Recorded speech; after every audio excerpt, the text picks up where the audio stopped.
আগামীকাল স্ম্যাকডাউনের জন্য কিন্তু WWE অলরেডি 3টি ম্যাচ অফিসিয়ালিভাবে অ্যানাউন্স করে দিয়েছে এবং কি খুব শীঘ্রই হয়তো আমরা কিছু সেগমেন্ট এবং 2টি ম্যাচের আপডেট পেয়ে যাব। তো আগামীকাল স্ম্যাকডাউনের জন্য আমরা একটি ম্যাচ দেখতে চলেছি যে উসো দ্য মিজের মধ্যে একটি the last time is the now টুর্নামেন্টের প্রথম রাউন্ডের একটি ম্যাচ। তো এখানে আমি ধারণা করতেছি যে এখানে আমরা জেউসোকে জয়ী হতে দেখতে পাবো এই ম্যাচটিতে।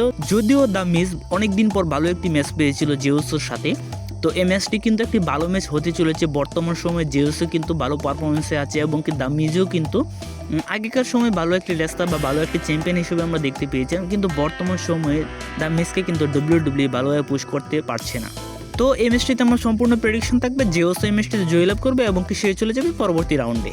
এবং কি আমরা ওমেন্সদের মধ্যে দেখতে পাবো জেড কার্গিল ভার্সেস B5 এর মধ্যে একটি সিঙ্গেল ম্যাচ। তো জেড কার্গিলের কাছে একটি টাইটেল থাকার পরেও কিন্তু এই ম্যাচটি কিন্তু টাইটেলের রূপ নিচ্ছে না।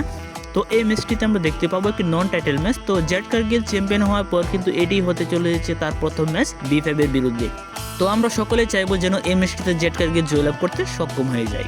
এবং কি the last time is the now একটি টুর্নামেন্টে আরও একটি ম্যাচ দেখতে চলেছি আগামীকাল স্ম্যাকডাউনে।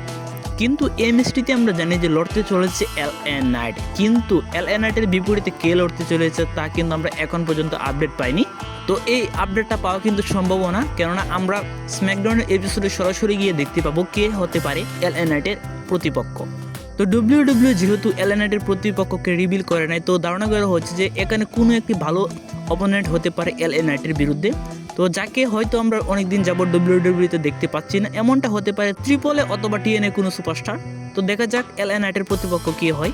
তো এই ছিল আজকের ভিডিও ভালো লাগলে অবশ্যই লাইক, কমেন্ট এবং কি সাবস্ক্রাইব করে পাশে থাকবেন। ধন্যবাদ সবাইকে।